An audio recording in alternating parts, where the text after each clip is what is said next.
नमस्कार दोस्तों, मेरा नाम मोहित शर्मा है और मैं आपका स्वागत करता हूं पिनाकल एसएससी सीजीएल में। और दोस्तों, आज हम शुरुआत करने वाले हैं अपनी इकोनॉमी को लेकर कि वास्तव में इकोनॉमिक्स है क्या और इकोनॉमी है क्या। इन दोनों के डिफरेंस से शुरुआत करेंगे हम अपने इकोनॉमिक्स की। और क्या क्या बेसिक फंडामेंटल्स हैं, क्या क्या बेसिक्स सिद्धांत है और क्या क्या जो मूल बातें हैं इकोनॉमी को समझने के लिए, उनकी हम छोटी छोटी टर्मिनोलॉजी से शुरुआत करेंगे अपनी। तो दोस्तों, शुरुआत करते हैं अपने सेशन की कि फर्स्ट ऑफ ऑल हम समझेंगे कि इकोनॉमिक्स और इकोनॉमी है क्या। इन दोनों के बीच का डिफरेंस समझे बिना हम इकोनॉमी को समझ नहीं पाएंगे कि इकोनॉमिक्स पढ़नी है या इकोनॉमी पढ़ना है हमें। तो शुरुआत करते हैं अपने छोटी सी टर्मिनोलॉजी के साथ कि इकोनॉमी क्या है और इकोनॉमिक्स क्या है दोस्तों।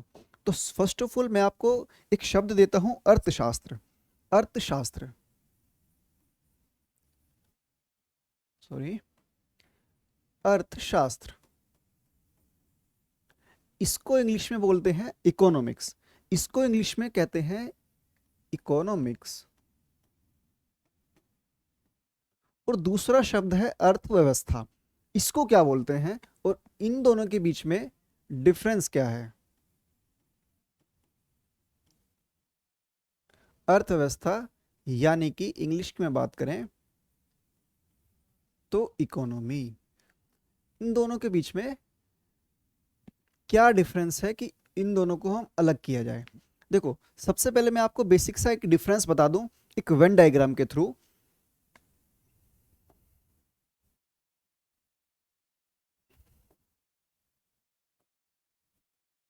वेन डायग्राम के थ्रू मैं आपको समझाऊं कि ये तो है एक सर्कल और ये पूरा है इकोनॉमिक्स। ये पूरा है इकोनॉमिक्स। एक इसी के अंदर एक शाखा है छोटी सी, इसको बोलते हैं इकोनॉमी। क्या बोलते हैं दोस्तों? इकोनॉमी। तो क्या हो गया? Economy is the part of economics. Economy is the part of, एक functional part, is a functional part of economics.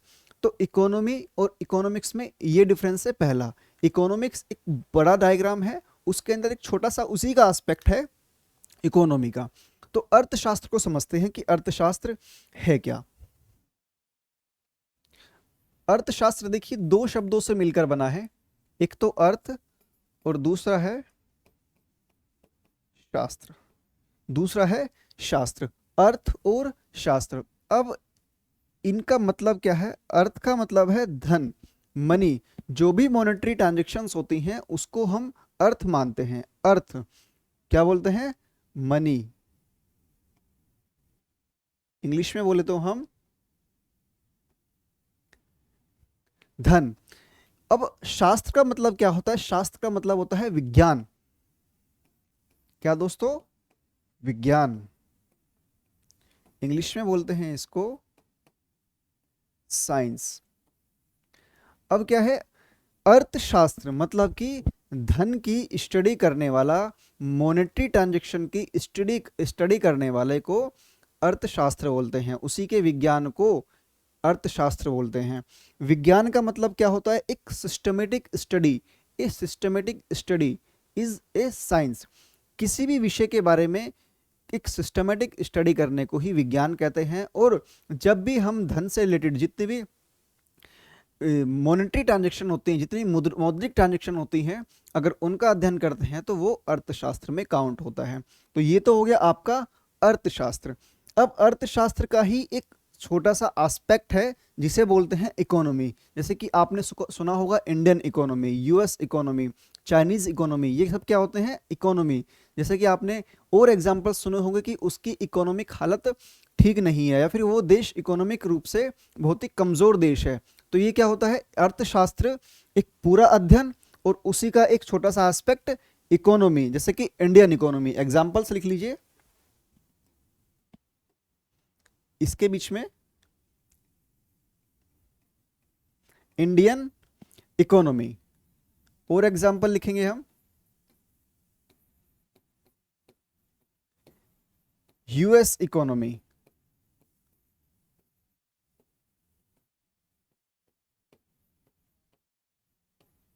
तो ये सब किसके एग्जांपल्स हैं? इकोनॉमी के एग्जांपल्स हैं कि इकोनॉमिकल रूप से कितने मजबूत देश हैं, उसी के बारे में हम बात करते हैं।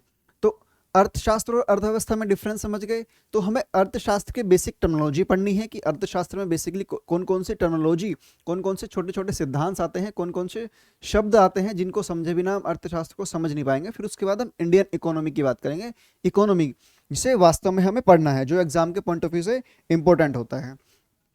तो बेसिक्स ऑफ इकोनॉमी मैंने आपको बता दिया कि अर्थशास्त्र के मूल बातें, हम आगे पढ़ेंगे। तो इकोनॉमिक्स है क्या, अर्थशास्त्र है क्या? अर्थशास्त्र इज ए साइंस, जैसा कि मैंने आपको बताया अर्थशास्त्र एक विज्ञान है दैट स्टडीज ह्यूमन नेचर या फिर ह्यूमन बिहेवियर को वो स्टडी करता है। और ह्यूमन बिहेवियर भी किस रूप का? जो भी मॉनेटरी ट्रांजैक्शन होगी उसके रूप का, जो भी मॉनेटरी ट्रांजैक्शन होती है उसके रूप का। जैसे कि मान के चलिए ह्यूमन बिहेवियर का साइकोलॉजिकल लेवल पे स्टडी नहीं करना है उसे, जो पैसे से रिलेटेड होगा, जो मौद्रिक रूप से रिलेटेड होगा, उसी को अध्ययन करता है अर्थशास्त्र। तो अर्थशास्त्र ह्यूमन बिहेवियर की स्टडी करता है इन टर्म्स ऑफ मनी। तो क्या लिखेंगे? Economics studies human behaviour. Notes बनाते रहेंगे साथ में। Human behaviour in terms of money, in terms of money. तो क्या है इकोनॉमिक्स? ह्यूमन बिहेवियर को पढ़ता है लेकिन इन टर्म्स ऑफ मनी। ये पहला हो गया। अब दूसरा हमने क्या पढ़ा था? इकोनॉमिक्स और इकोनॉमी में फर्क। इकोनॉमिक्स क्या है? द स्टडी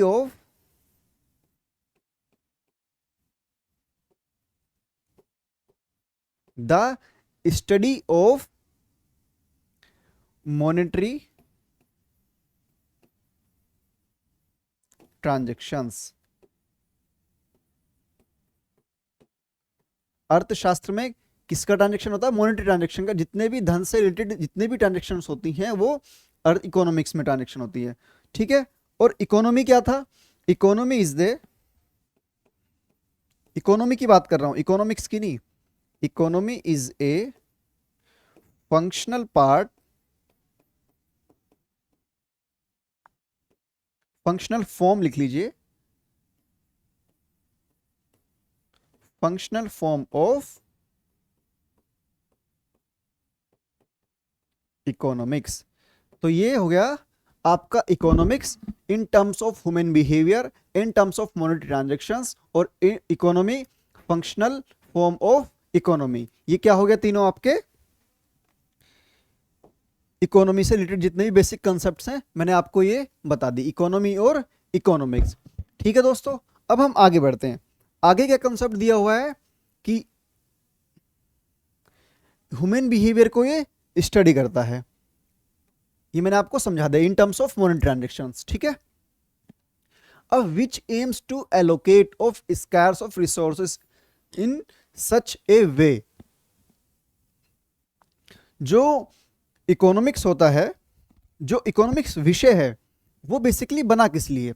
देखो पहले, सबसे पहले ये समझो कि इकोनॉमिक्स शब्द की उत्पत्ति कैसे हुई। इकोनॉमिक शब्द, जो इकोनॉमिक विषय है, उसकी उत्पत्ति कैसे हुई?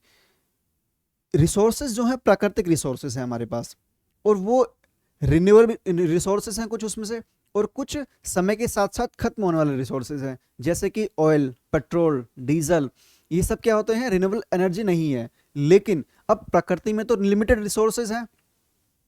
अब इन्हीं को मिनिमम रिसोर्सेज के थ्रू मैक्सिमम यूटिलाइजेशन करना ही इकोनॉमिक्स के थ्रू होता है। इकोनॉमिक्स का फंडामेंटल डेफिनेशन ही यही है कि मिनिमम रिसोर्सेज और मैक्सिमम यूटिलाइजेशन कैसे करें। तो इकोनॉमिक्स क्या करता है? Aims to allocate the scarce resources in a such a way. इस तरीके से उन मिनिमम रिसोर्सेज को एलोकेट करता है कि जिससे कंज्यूमर अपने सेटिस्फेक्शन लेवल को मैक्सिमाइज कर सके, और एक प्रोड्यूसर अपने प्रॉफिट लेवल को मैक्सिमाइज कर सके, और एक सोसाइटी अपने सोशल वेलफेयर को मैक्सिमाइज कर सके। जैसा कि आप आगे लिखा है, consumer can maximise their satisfaction level and producer can maximise the profit level और society can maximise the social welfare. Social welfare जो इकोनॉमिक्स के थ्रू होता है, वो इकोनॉमिक्स किस तरीके से, मिनिमम रिसोर्सेज मैक्सिमम यूटिलाइजेशन। तो क्या होता है, कंज्यूमर क्या करता है, satisfaction level, consumer satisfaction level,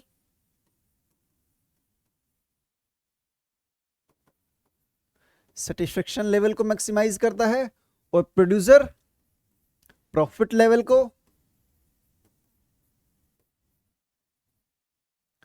और सोसाइटी सोशल वेलफेयर को, सोशल वेलफेयर को। कैसे,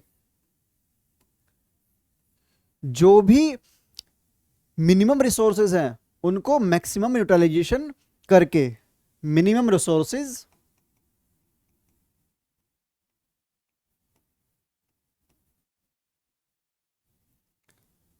टू मैक्सिमम यूटिलाइजेशन,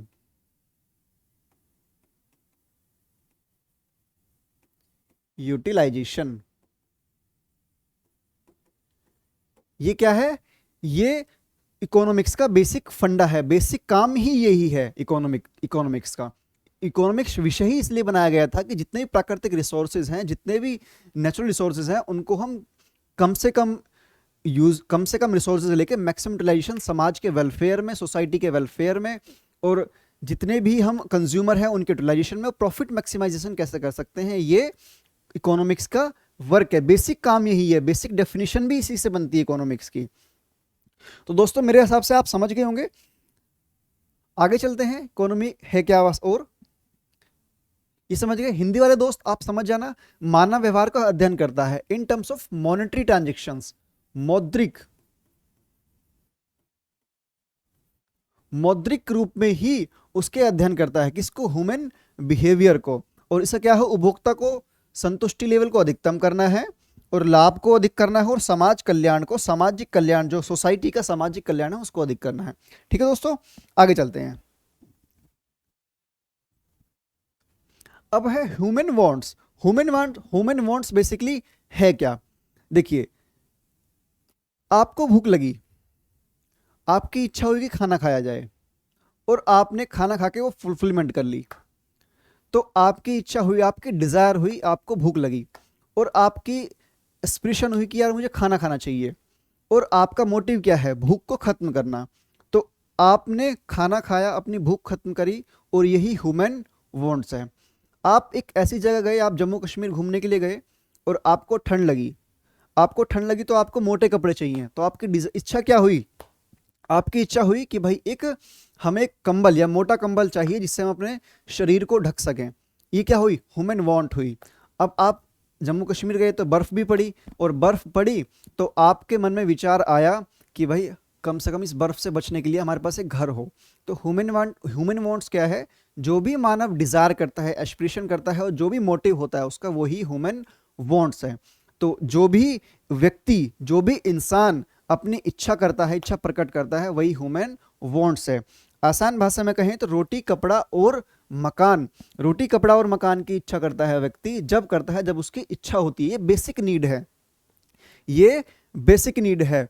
और इकोनॉमिक्स क्या करता है, रिसोर्सेस को इस तरीके से एलोकेट करता है कि हर एक व्यक्ति की नीड पूरी हो सके। जैसे गांधी जी ने कहा है कि natural resources can fulfil the need, everyone's need but not grid.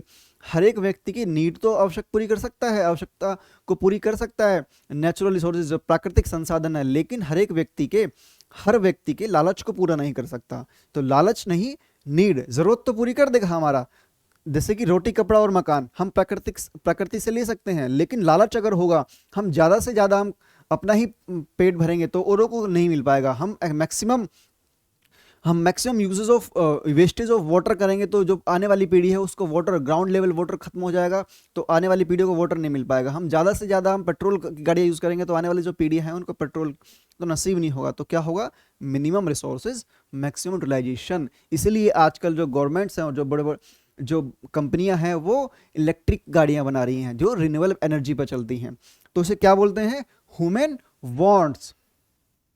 Human wants desire जो भी व्यक्ति डिजायर करता है, आपको डिजायर हुई भूख, आपको रोटी चाहिए, आपकी डिजायर हुई तो आपको भूख खत्म करने के लिए डिजायर हुई आपकी, तो desire, aspirations and motives of human are called human wants. जो भी आपकी डिजायर हुई, जो भी आपकी एक्सप्रेशन हुई और जो भी आपका मोटिव है, उनको मिला के आपकी ह्यूमन वांट्स बनती है।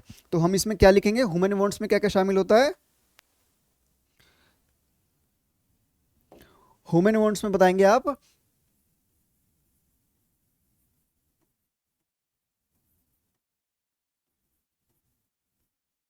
ह्यूमन वांट्स में आपकी डिजायर,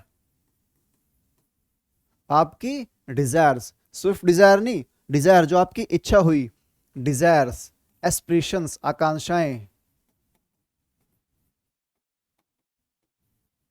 और आपका मोटिव, ये किस में शामिल होगा?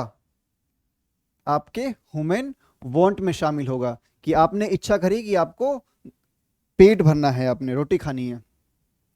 The want that can satisfy with the goods and services, जो आपकी इच्छाएं हैं वो किसके थ्रू सेटिस्फाई हो सकती है? आपको भूख लगी, आपको क्या चाहिए? रोटी चाहिए, आपको रोटी चाहिए, तो रोटी क्या है? एक तरीके का गुड्स है, गुड्स। तो रोटी, डिजायर्स जो है, ह्यूमन वांट्स जो है, फुलफिल हो सकती हैं, फुलफिल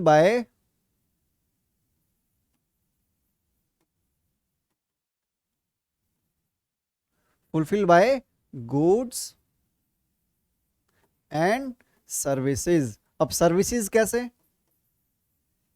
इसको भी समझिए। आप गए किसी बैंक में और बैंक वाले ने आपको एक अच्छी सर्विस दी, आपकी जितने भी क्वेरीज थी आपको कंप्लीट कर दी और आपको हैप्पीली आपको बैंक से भेजा। तो आपको क्या मिली? आपको सर्विसेज मिली।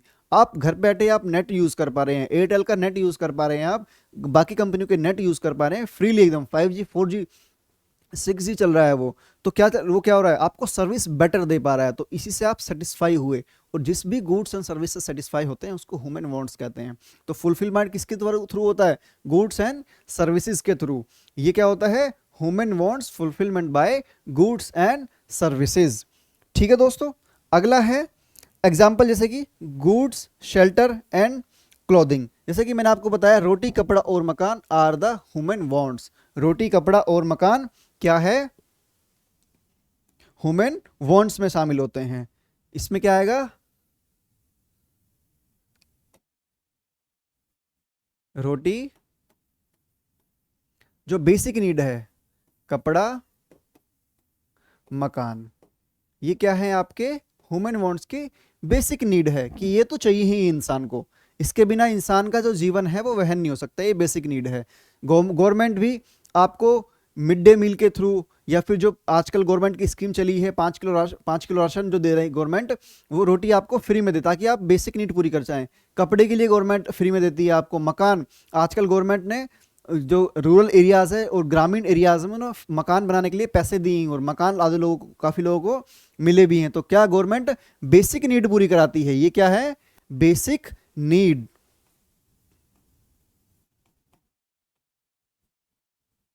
भाई आपका पेट भरा होगा तभी तो आप एप्पल मोबाइल की कामना करेंगे, या आपका पेट खाली है और आप एप्पल मोबाइल की कामना कर रहे हैं। तो ये सब क्या होते हैं? Basic need. ये सब किस में शामिल होते हैं? ह्यूमन वांट्स में शामिल होते हैं। ठीक है दोस्तों, आगे चलते हैं। हिंदी वाले दोस्त देख लेंगे मेरा, मानवे चाहते, चाहत वाले चाहत नहीं, किसी को चाहना, चाहते मतलब इच्छाओं, आकांक्षाओं और उद्देश्यों को मानवे चाहत कहा जाता है। मानवे चाहत तो वैसे बहुत बहुत होते हैं, वो भी किसी को चाहता है, मैं भी किसी को चाहती हूँ, ये सब चाहना चाहना तो चलता रहता है। लेकिन वो चाहना नहीं, जो बेसिक नीड है, बेसिक नीड को हम देखेंगे कि क्या बेसिक नीड? रोटी, कपड़ा और मकान। ये वस्तु और सेवाओं द्वारा फुलफिलमेंट हो जाता है। ठीक है, सेटिस्फाई हो सकती हैं वस्तु और सेवाओं द्वारा। ठीक है, आगे चलते हैं। रोटी, कपड़ा और मकान एग्जाम्पल आपने देख ही लिया, आगे चलते हैं। तो टाइप्स ऑफ इकोनॉमी, देखिए बेसिकली वैसे टाइप्स ऑफ इकोनॉमिक्स नहीं होता, वो ब्रांचेस होता है। ब्रांचेस ऑफ इकोनॉमिक, सूक्ष्म अर्थशास्त्र और व्यष्टि, समष्टि और व्यष्टि अर्थशास्त्र, माइक्रो इकोनॉमिक्स और मैक्रो इकोनॉमिक्स। तो ब्रांचेस ऑफ इकोनॉमिक्स क्या है दोस्तों?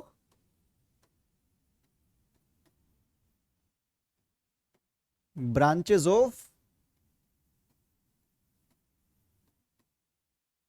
इकोनॉमिक्स या फिर अर्थशास्त्र की शाखाएं।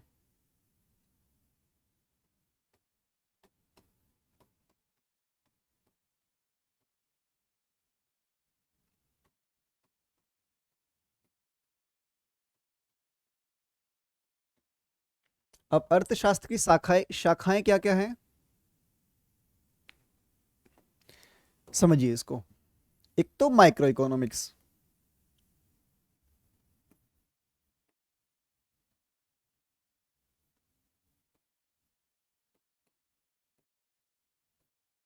माइक्रो इकोनॉमिक्स और एक मैक्रो इकोनॉमिक्स।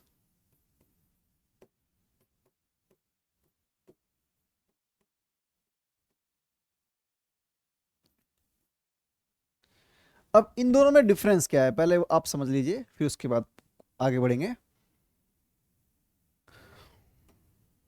देखिए, माइक्रो इकोनॉमिक्स और मैक्रो इकोनॉमिक्स में क्या है, एक तो है बड़े लेवल पे काम होता है जिसमें, और एक छोटे लेवल पे काम होता है। तो जो सूक्ष्म अर्थव्यवस्था होती है, जो सूक्ष्म अर्थव्यवस्था है, माइक्रो इकोनॉमिक्स जो है वो इंडिविजुअल सूक्ष्म अर्थव्यवस्था इंडिविजुअल लेवल पे स्टडी करती है। किसको?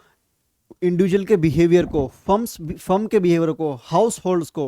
वो किसको बिहेवियर करती है, जैसे कि मेरी इनकम कितनी है, पर्टिकुलर व्यक्ति की इनकम कितनी है, पर्टिकुलर देश की इनकम नहीं, पर्टिकुलर व्यक्ति की इनकम कितनी है, परचेजिंग पावर कितनी है एक आदमी की, एक हाउस होल्ड की परचेजिंग पावर कितनी है, इसको मेजरमेंट करते हैं माइक्रो इकोनॉमिक्स के तहत। तो हाउस होल्ड स्टडी करती है, मेजरमेंट करता है individual house holds and firms के बिहेवियर को। किसके लिए? डिसीजन मेकिंग के लिए और एलोकेशन ऑफ रिसोर्सेज के लिए, allocation of resources of decision making के लिए। Examples: consumer equilibrium, individual income, income की अगर पर्सनल कोई व्यक्तिगत इनकम हो गई, सेविंग्स हो गई, एग्जांपल ऑफ माइक्रो इकोनॉमिक्स। तो इसमें क्या होगा दोस्तों, इंडिविजुअल को बिहेवियर को पढ़ा जाएगा, स्टडी ऑफ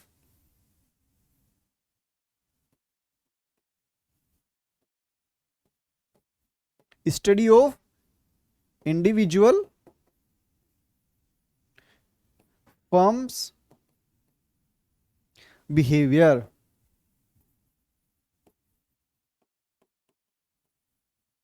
अब एग्जांपल्स क्या हैं इसके, जैसे कि इंडिविजुअल की इनकम,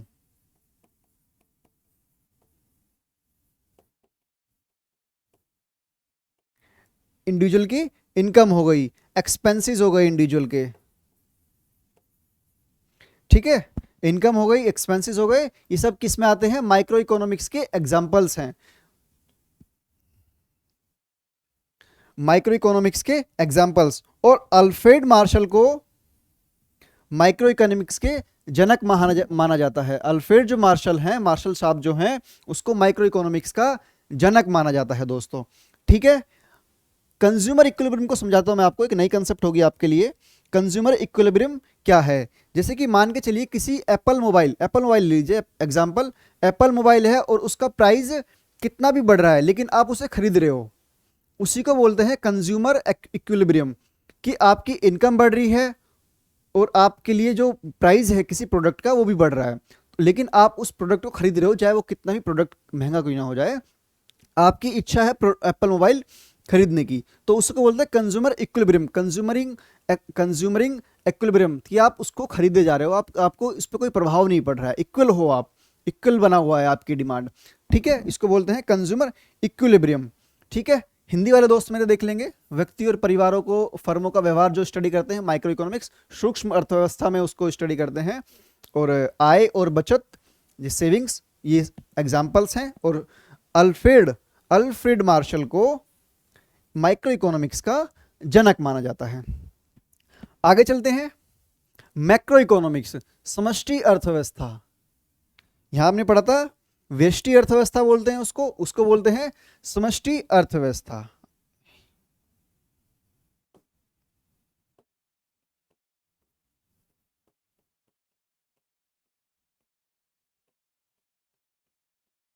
हिंदी वाले दोस्त लिख लेंगे समष्टि अर्थव्यवस्था और सूक्ष्म या व्यष्टि अर्थव्यवस्था ही बोलते हैं इसको। सूक्ष्म लिख लीजिए और आसान भाषा में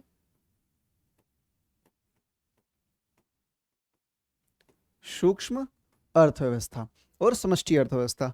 अब देखिए ये तो इंडिविजुअल का बिहेवियर पे स्टडी हो रही थी। जो मैक्रो इकोनॉमिक्स होती है वो बड़े लेवल पे स्टडी होती है इसकी, जैसे कि नेशनल इनकम, जीडीपी, ये ऑल ओवर इनकम की बात करता है, पूरे नेशनल लेवल की इनकम की बात करता है। कौन? मैक्रो इकोनॉमिक्स में।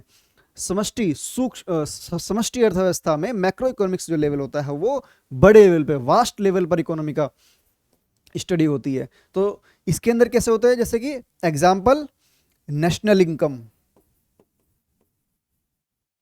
नेशनल इनकम की स्टडी होती है, जीडीपी, एम्प्लॉयमेंट,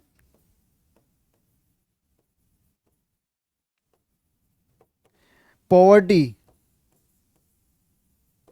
ये किसके एग्जाम्पल्स हैं? मैक्रो इकोनॉमिक्स के एग्जाम्पल्स हैं। ये बड़े लेवल पे जो स्टडी होती है वो मैक्रो इकोनॉमिक्स में स्टडी होती है।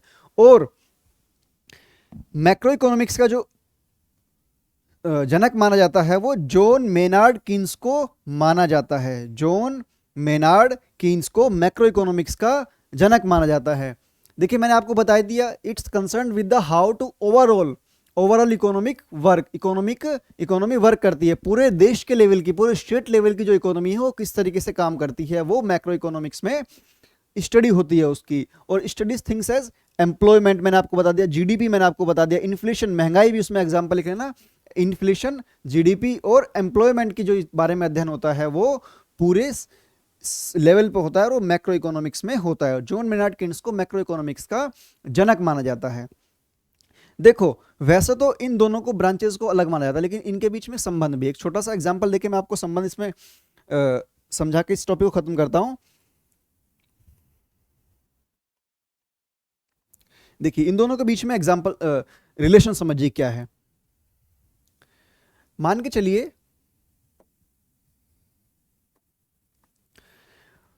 इन्फ्लेशन बढ़ रहा है, इन्फ्लेशन बढ़ने के साथ साथ क्या होगा, किसी चीज की वस्तु की कीमत बढ़ जाएगी, और किसी चीज वस्तु की कीमत बढ़ जाएगी तो किसी उस वस्तु की परचेजिंग जो कैपेसिटी होगी, जो डिमांड होगी वो कम हो जाएगी, और प्राइस बढ़ने के साथ साथ उस चीज वस्तु की डिमांड कम होगी, और डिमांड कम होगी तो जो इंडिविजुअल है, इंडिविजुअल की परचेजिंग पावर कम हो जाएगी, परचेज वो कम करेगा, जो परचेजिंग पावर है। आज ये पेन मान के चलिए एग्जांपल लीजिए 100 रुपए का पेन था ये, और आने वाले समय में 150 रुपए का पेन हो जाए कल परसों को, तो इसी क्या होगी, इसकी जो प्राइस है वो बढ़ा, और प्राइस का जो इंपैक्ट है वो किस पे पड़ा, इंडिविजुअल की डिमांड पर पड़ा। तो आसान भाषा में समझिए, अगर इन्फ्लेशन बढ़ेगा, महंगाई बढ़ेगी, इन्फ्लेशन बढ़ेगा, इस तरीके से एरो बना लीजिए, तो क्या होगा, डिमांड कम होगी,